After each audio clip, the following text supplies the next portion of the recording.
Merci Madame la Présidente. Madame la conseillère exécutive, alors effectivement, ce rapport d'information vise à répondre à un besoin de professionnalisation de la filière touristique en Corse et par la création donc de cette école du tourisme, de l'événementiel et de l'hospitalité.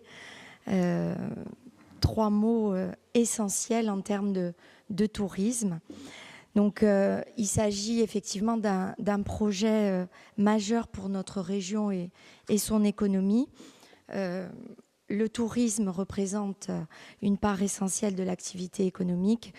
Cependant, et ce pourquoi on a ce rapport aujourd'hui, il souffre de fragilités structurelles, une fois de plus, qui ont été mises en lumière la semaine dernière avec l'événement très important de la venue du pape.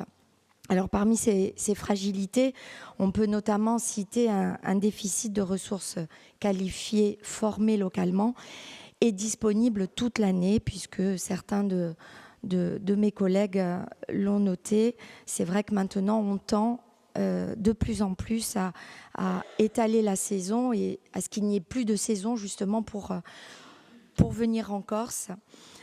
Donc cela pénalise le développement et la compétitivité de nos entreprises qui est dans un contexte de plus en plus concurrentiel. Alors l'école qui est proposée par Ampara semble répondre à ce besoin urgent, avec la mise en place donc, de formations innovantes qui vont du CAP au bachelor et son réseau de partenaires locaux et internationaux.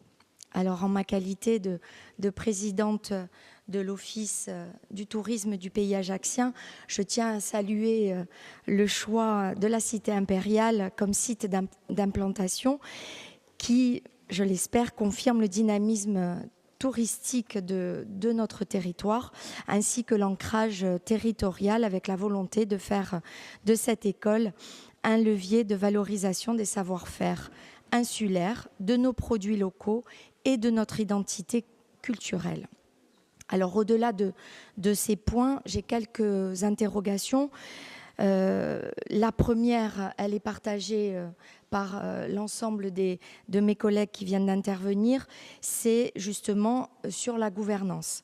Donc, au regard du montant quand même qui est important de participation donc, de la collectivité, est-ce que vous pourriez nous dire quel sera le rôle justement de la collectivité de Corse dans la gouvernance de cette école?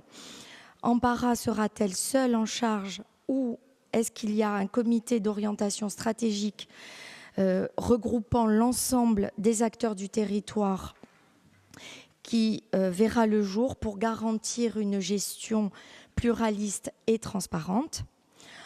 Ensuite, concernant le calendrier qui est affiché, est-ce que vous pensez que ce calendrier qui est très ambitieux va être respecté? Parce qu'au regard des travaux qui sont prévus et bien sûr de leur montant, on s'interroge donc sur la date d'ouverture. Ou est-ce qu'il y aura une ouverture progressive? Et ensuite, concernant le plan de financement, je tiens juste à préciser que le rôle de la communauté d'agglomération du pays ajaccien n'est pas mentionné. Alors, même modeste, sa contribution mériterait d'être précisée pour garantir un équilibre entre les différents partenaires institutionnels, compte tenu notamment de sa compétence en matière touristique et de la performance de son outil qu'est l'Office du tourisme. Alors, Madame la conseillère exécutive, cette école représente une opportunité de structurer la filière tourisme. Et nous avons pu le lire ce matin dans la presse.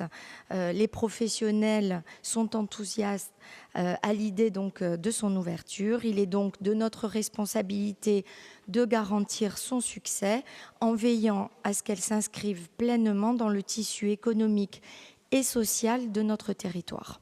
Voilà, je vous remercie.